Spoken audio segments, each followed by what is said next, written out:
साथियों, आचार्य डॉक्टर कृपाल जी चैनल में आप सभी श्रोता बंधुओं का बहुत बहुत स्वागत है। साथियों, आज हम आप लोगों को 26 जनवरी सन 2023 बसंत पंचमी के बारे में मिथुन राशि के जातकों का क्या नया होने वाला है, इसके बारे में चर्चा कर रहे हैं। तो साथियों, सबसे पहले बसंत पंचमी की आप लोगों को हार्दिक शुभकामनाएं। आप लोगों को बसंत पंचमी पर्व, नई खुशियां, जैसे कि नए पुष्प आते हैं बसंत पंचमी के दिन, बाग बगीचे खिल जाते हैं, उसी तरह से हमारे मिथुन राशि के जातक भी पुष्पों की भांति खिल जाएं, उनका जीवन पुष्पों की भांति विशेष रूप से खिला हुआ दिखाई दे, ऐसी भोलेनाथ से प्रार्थना करता हूँ। साथियों, हम 3 तरह के कानून में, नियम में बंधे हुए हैं। तो सबसे पहला नियम है प्रकृति या परमात्मा का नियम। प्रकृति में या परमात्मा के कानून से हम बंधे हुए हैं। प्रकृति का कानून है कि जाड़ा गर्मी वर्षा होगी, दुख सुख रात दिन होंगे और होते चले आए हैं। इन नियमों का मुझे पालन करना पड़ेगा। अभी अगर बारिश हो रही है तो छाता लेके निकलना पड़ेगा, ठंड पड़ रही है तो मोटे कपड़े पहनने पड़ेंगे, गर्म कपड़े पहनने पड़ेंगे, गर्मी पड़ रही है तो हल्के कपड़े पहनने पड़ेंगे। ये चाहे प्रकृति के नियम माने या परमात्मा के नियम मानने ही पड़ेंगे। दूसरे होते हैं सामाजिक नियम। समाज ने जो नियम बनाए हैं वो नियम भी हमें मानने पड़ते हैं। जैसे हम लोग हिंदू हैं तो एक शादी करने का हमें राइट है। अगर हम बहुविवाह करते हैं, अनैतिक विवाह करते हैं, तो समाज हमें दंड देगा और समाज बहिष्कृत कर देगा। जैसे प्रकृति के विरुद्ध चलते हैं तो परमात्मा दंड देता है, और समाज के विरुद्ध, समाज के नियमों का उल्लंघन करते हैं तो समाज दंड देता है। तीसरा अगला जो नियम है वो देश के नियम हैं। साथियों, देश के कानून में भी हम बंधे हुए हैं। अगर किसी को गोली मार देते हैं तो 302 की दफ़ा लगती है। इसलिए देश के नियम भी हमें मानने पड़ते हैं जिस देश में रहते हैं।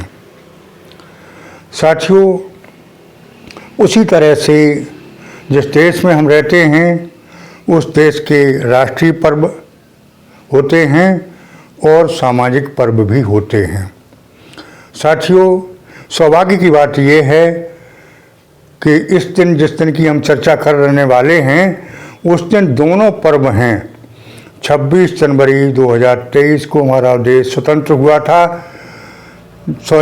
कानून लागू हुआ था। स्वतंत्र 15 अगस्त सन 1947 को हुआ था, लेकिन 26 जनवरी 2023 को हमारे देश का संविधान बनके लागू हुआ था और गणतंत्र दिवस के रूप में मनाते हैं।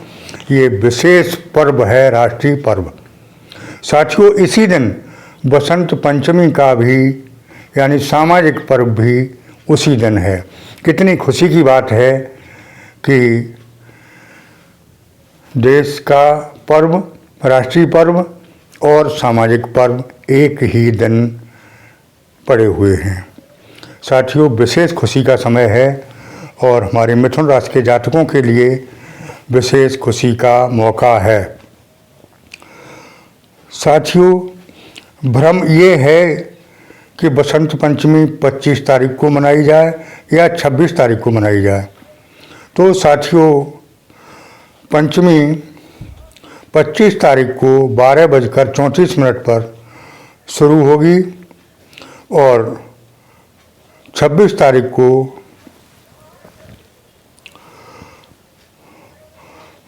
10:28 पर शुरू। साथियों, इस तरह से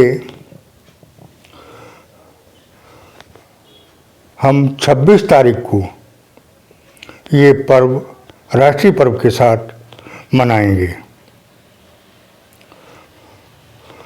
साथियों, ये पर्व खुशी का पर्व है।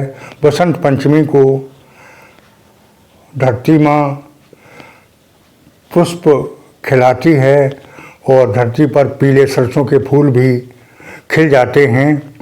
उसी तरह से हमारे मिथुन राशि के जातकों का जीवन भी खिलता हुआ दिखाई दे रहा है। साथियों, इस दिन माघ शुक्ल की पंचमी के दिन ये बसंत पंचमी का त्यौहार है और इस दिन सर्वार्थ सिद्धि योग, महालक्ष्मी योग, शिव योग, रवि योग आदि योग बन रहे हैं। विशेष खुशी का मौका है। माँ सरस्वती को प्रसन्न करने का इस दिन विशेष पर्व मनाया जाता है। साथियों, कैसे शुरुआत करें? सुबह उठ के स्नान ध्यान करें और पीले या सफ़ेद वस्त्र पहनकर माँ लक्ष्मी, माँ सरस्वती का पूजन करें और विद्या की देवी माँ सरस्वती से विद्या मांगें, धन की देवी माँ लक्ष्मी से धन मांगें, निश्चित मिलेगा। साथियों, अब हम टॉपिक की तरफ चलते हैं कि इस दिन मिथुन राशि के लिए कैसा समय रहने वाला है। साथियों, इस दिन जो योग बन रहे हैं, ग्रह गोचर की माने तो मिथुन राशि के जातकों को आकस्मिक धन की लाभ की प्राप्ति होती दिखाई दे रही है। फंसा हुआ धन प्राप्ति के भी योग बन रहे हैं। मान सम्मान में वृद्धि होगी। सामाजिक क्षेत्र में विशेष सफलता मिलने के भी योग दिखाई दे रहे हैं। आप लोग इस दिन विशेष प्रसन्नचित्त रहेंगे क्योंकि इस दिन जो योग बन रहे हैं उस दिन आपको मनवांछित फल मिलते दिखाई दे रहे हैं। साथियों, कोई शुभ समाचार मिल सकता है जिससे आपके परिवार में खुशियों का वातावरण दिखाई देने वाला है। विद्यार्थियों के लिए बताया जाए तो इस दिन विशेष समय है। माँ सरस्वती को खुश करने के लिए इसका अवश्य पूजन करें। विद्यार्थी वर्ग विद्या की देवी माँ सरस्वती का ध्यान पूजन सुबह करें। सफ़ेद वस्त्रों को पहनकर सफ़ेद पुष्प अर्पित करें और अगर हमारा विद्यार्थी वर्ग सफल हो जाता है तो हमारा समाज निश्चित ही सफल होगा। साथियों, इस दिन कोई मांगलिक कार्य हो सकता है। किसी भी मुहूर्त की इस दिन ज़रूरत नहीं पड़ती है। कोई भी मांगलिक कार्य आप बिना मुहूर्त के कर सकते हैं। साथियों, हवन यज्ञ इस दिन करें, भजन पूजन करें और जिसको प्रसन्न करना चाहें, जिस देवता को, उसके मंत्रों का उच्चारण करते हुए प्रसन्न कर सकते हैं। साथियों, ज़्यादातर ज़रूरत पड़ती है धन की, तो धन की देवी माँ लक्ष्मी हैं जो कि माँ सरस्वती के साथ हैं। माँ सरस्वती को प्रसन्न करें और लक्ष्मी जी को प्रसन्न करें। तो इस दिन मिथुन राशि के जातकों के लिए विशेष सफलता के योग बनते दिखाई दे रहे हैं। साथियों, जो अब तक आपके जीवन में जंग आ गई थी, यानी कष्टों का भार था, कर्जा थे, वो सभी बसंत पंचमी के बाद उतरते दिखाई दे रहे हैं। और जिस तरह से उपवन में पुष्प खिल रहे हैं, उसी तरह से मिथुन राशि के लोगों का जीवन खिलता हुआ दिखाई दे रहा है। शुभ कार्य करते रहें, कर्म करते रहें, मेहनत करते रहें, पैसे की कमी नहीं रहेगी। ग्रह गोचर की माने तो विशेष धन के योग आगे दिखाई दे रहे हैं।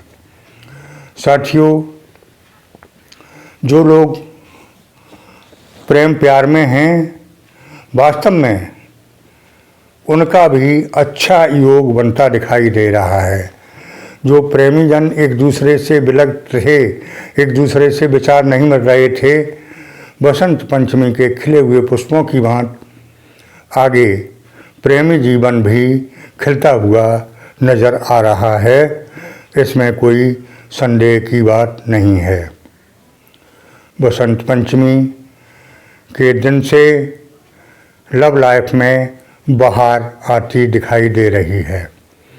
साथियों, दाम्पत्य जीवन सुमधुर रहेगा।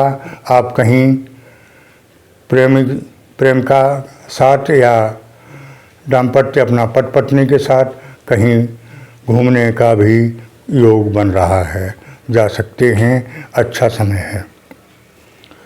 साथियों, कहीं यात्रा के भी योग बन रहे हैं, चाहे वो रिश्तेदारी में हो, चाहे व्यापार संबंधी हो, चाहे नौकरी संबंधी हो, योग घूमने के दिखाई दे रहे हैं। साथियों, आज के वीडियो में इतना ही। आगे फिर मिलते हैं और इससे अच्छे वीडियो के साथ उपाय के रूप में बताएं। तो इस दिन पीले पुष्प व सफ़ेद पुष्प माँ सरस्वती व माँ लक्ष्मी को अर्पित करें। सफ़ेद कपड़े या पीले कपड़े पहने और लक्ष्मी पूजन अवश्य करें। चलते चलते फिर एक बार भगवान भोलेनाथ से प्रार्थना करूंगा व बसंत पंचमी की अपार खुशियां आपको मिलें। भगवान भोलेनाथ अपार खुशियों से आपका भंडार भर दें, मनोकामना पूर्ण करें। धन्यवाद। जय हिंद, जय भारत। ओम नमः शिवाय। हर हर महादेव। कमेंट बॉक्स में मेरी बात अच्छी लगी हो तो हर हर महादेव अवश्य लिखें।